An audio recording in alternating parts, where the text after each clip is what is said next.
허락하신 하나님의 말씀은 사도행전 15장 1절로 11절까지의 말씀입니다. 어떤 사람들이 유대로부터 내려와서 형제들을 가르치되 너희가 모세의 법대로 할례를 받지 아니하면 능히 구원을 받지 못하리라 하니 바울 및 바나바와 그들 사이에 적지 아니한 다툼과 변론이 일어난지라. 형제들이 이 문제에 대하여 바울과 바나바와 및 그 중에 몇 사람을 예루살렘에 있는 사도와 장로들에게 보내기로 작정하니라. 그들이 교회의 전송을 받고 베니게와 사마리아로 다니며 이방인들이 주께 돌아온 일을 말하여 형제들을 다 크게 기쁘게 하더라.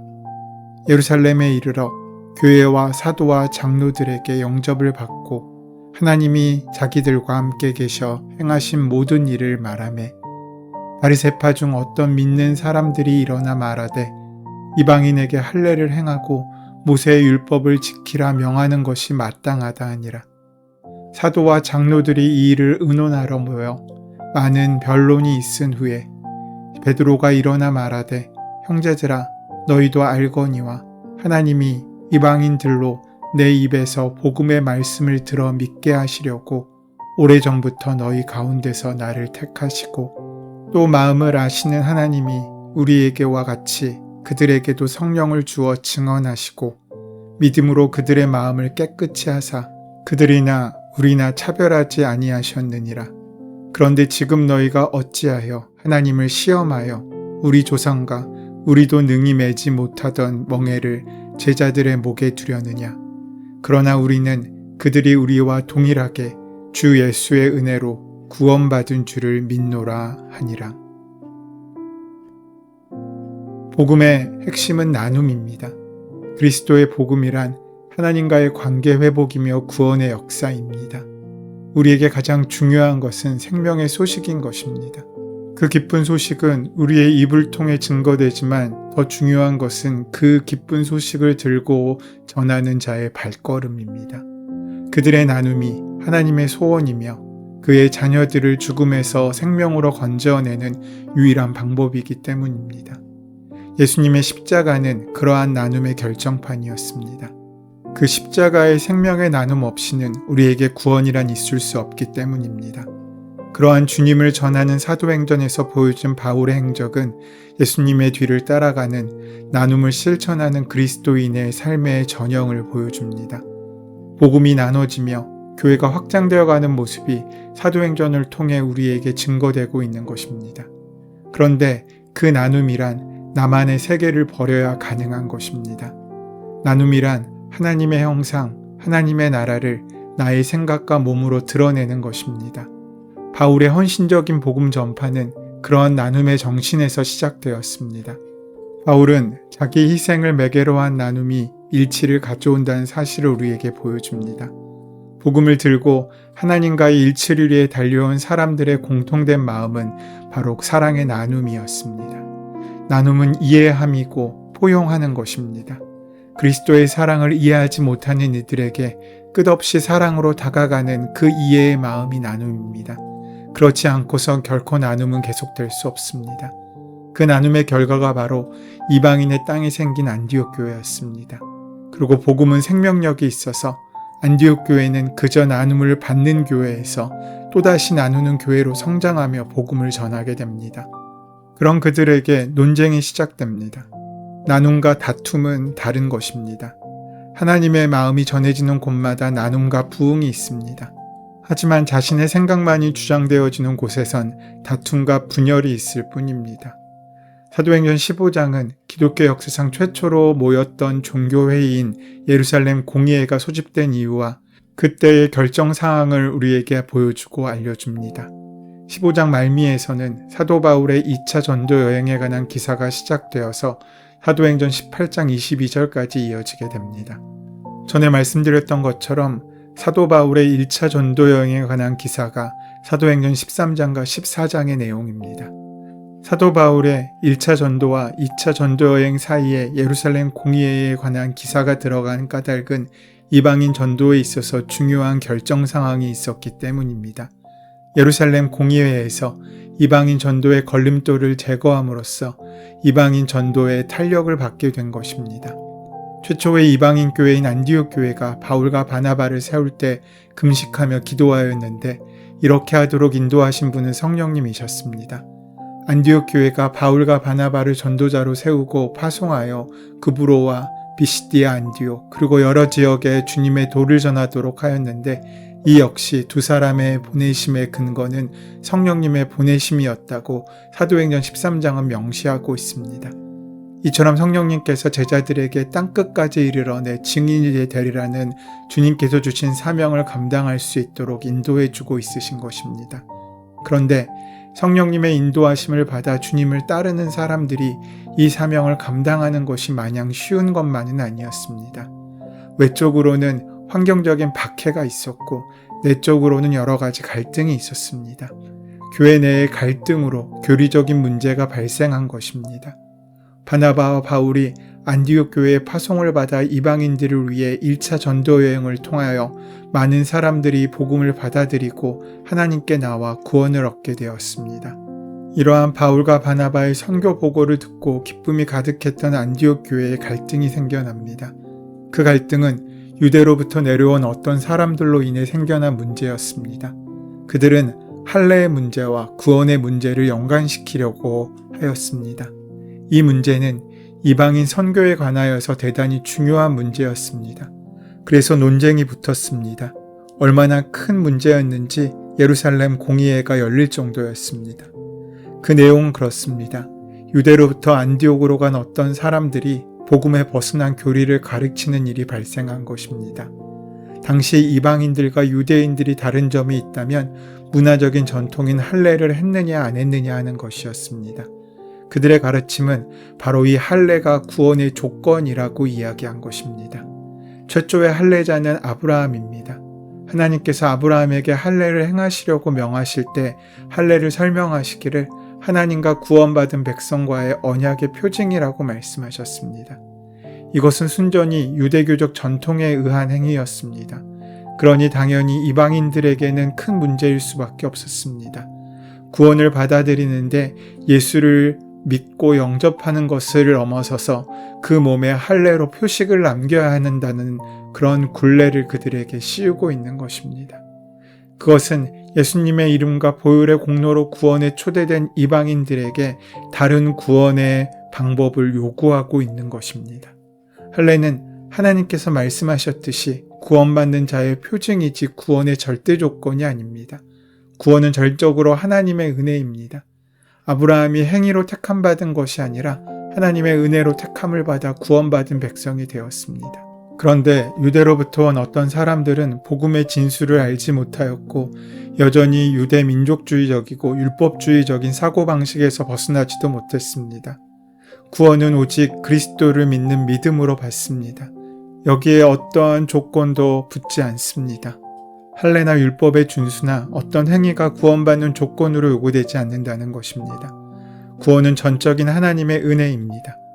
그런데 유대로부터 온 어떤 사람들은 이 복음을 오해하게 만들었고 예수님의 대속적인 죽음을 헛되게 만들었습니다. 오늘 본문의 유대주의자들은 율법에 자꾸 하나하나에 집착하면서 율법을 외적인 강제 규정으로 만들어버린 것입니다. 그들은 의인과 죄인을 가르고 유대인과 이방인을 가르고 남성과 여성을 가르고 거룩한 것과 속된 것을 갈랐습니다. 이쯤 되면 율법은 더 이상 생명을 주는 은혜가 아니라 사람들을 얽어매는 굴레의 형식일 뿐입니다.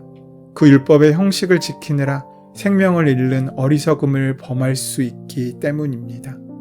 오늘날에도 교회 내에서 복음의 본질에 벗어난 것이 마치 전통인 것인 양 주장하는 사람들이 있습니다.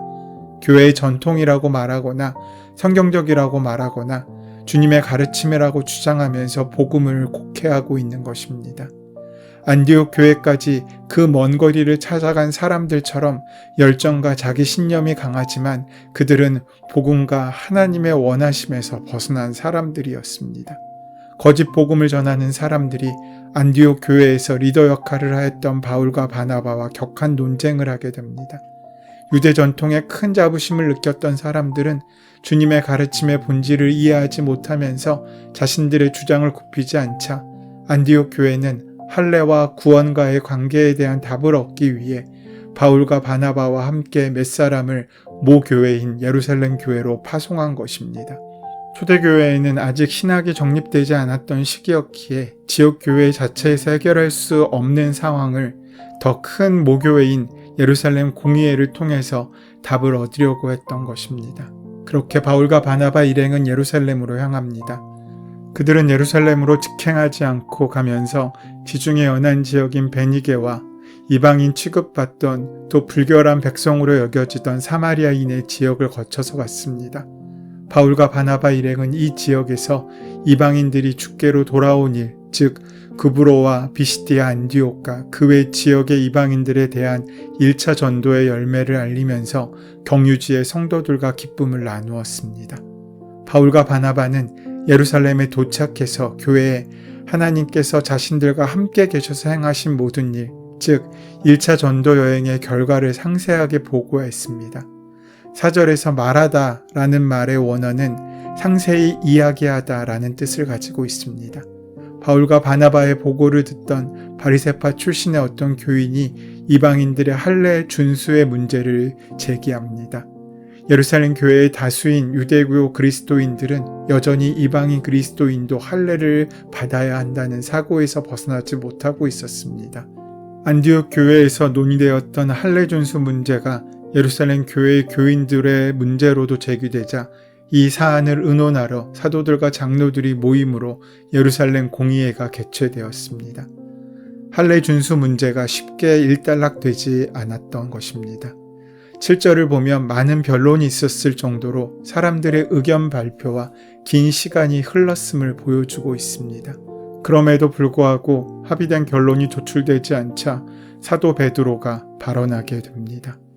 그는 하나님께서 그를 선택하셔서 이방인들에게 복음을 전하게 하시고 유대인과 이방인을 분간치 않으시고 성령을 부어주시고 죄사함의 은혜를 주신 것을 언급합니다. 그러므로 율법을 강요하는 것은 하나님을 시험하는 것이고 이방 성도들에게 명예를 씌우는 것이라고 강변합니다. 그리고 유대인이나 이방인이나 동일하게 주님의 은혜로 구원받는다는 진리를 선포합니다. 베드로 역시 유대인으로 태어나 유대교적 전통 안에 자랐고 매일매일 그 유대교의 경전과 율법을 준수하였지만 그는 하나님의 은혜 안에서 참된 영적인 자유를 얻었습니다. 율법에 매여 있는 신앙이 아니라 은혜 안에서 자유롭고 기쁨이 넘치는 신앙을 깨닫게 된 것입니다. 율법주의의 특색이 편을 나누는 것이라면 은혜의 특색은 얼싸안는 표용의 정신입니다. 편을 나눌수록 지경은 좁아지지만 포용할 때 우리의 지경은 넓어집니다. 그것이 복음의 특징입니다. 하나님께서는 우리의 연약함을 긍휼히 여기시고 우리를 받아 안으셨습니다. 하나님의 백성의 모임인 교회는 의인들만의 모임이 아닙니다. 저마다 부족함과 허물이 많지만 받아주시는 하나님의 은총으로 거듭난 사람들의 모임입니다. 우리를 향해 문을 열어주신 예수님으로 인해 그곳에 초대된 사람들인 것입니다. 그 은혜의 문은 참으로 넓습니다. 그리고 그 넓은 문으로 들어온 우리도 누군가를 향해 문을 열어놔야 하며 받아들여야 하는 것입니다. 인종도, 나이도, 성별도, 피부색도 하나님의 백성들을 갈라놓을 수 없습니다. 낯선 것은 나쁜 것이 아니라 오히려 우리의 삶의 지평을 확장하라는 하늘의 초대입니다. 나와는 다른 모습으로 살아가는 사람들을 위해 마음을 열고 지갑을 열고 우리의 문을 열 때 새로운 교회가 든든히 세워지게 됩니다. 바울도 처음에는 그 율법 너머의 세계를 알지 못했던 우물 안의 개구리 같은 사람이었습니다. 그는 율법의 조문이라는 좁은 세계에 갇혀 있던 사람이었습니다. 하지만 주님께서 그의 눈에서 비늘을 벗겨내시자 그의 눈앞에는 전혀 새로운 세상이 열리게 됩니다. 하나님께서 예수님의 보혈로 값없이 주신 값진 구원을 불필요한 조건을 달아 하나님을 시험하는 일이 없어야 하는 것입니다. 복음과 무관한 불필요한 조건들을 다는 것은 자신만의 문제가 아니라 다른 사람들을 속박시키는 일입니다. 사랑하는 여러분, 우리 안에 다름은 분명히 존재합니다. 하지만 그 다름이 다툼의 원인이 아닌 우리의 지경이 넓어지는 조화와 타협과 포용을 통하여 하나님 나라가 확장되어가는 귀한 은혜와 감사의 자리로 이어져야 될 것입니다. 바로 그때 우리의 삶 가운데 하나님의 참된 축복의 역사가 시작될 것입니다. 그 은혜를 다 만나고 누리시는 저와 여러분의 복된 하루가 되시기를 소원하고 축원합니다. 은혜의 주님, 죄로 말미암아 죽을 수밖에 없었던 우리를 아무 조건 없이 구원의 은혜로 받아주시니 감사합니다. 오직 예수님을 믿는 믿음으로 구원받게 해주셨사오니 주님의 보혈이 헛되지 않도록 바른 신앙생활의 삶을 할 수 있도록 인도하여 주시옵소서. 예수님의 이름으로 기도드립니다. 아멘. 이제 오늘 이 아침 우리에게 허락하신 본문의 말씀이 오늘 나에게 하시는 주님의 말씀으로 만나지기 위하여 본문의 말씀을 깊이 묵상하시고 함께 기도하는 시간 가지도록 하겠습니다. 함께 기도합니다.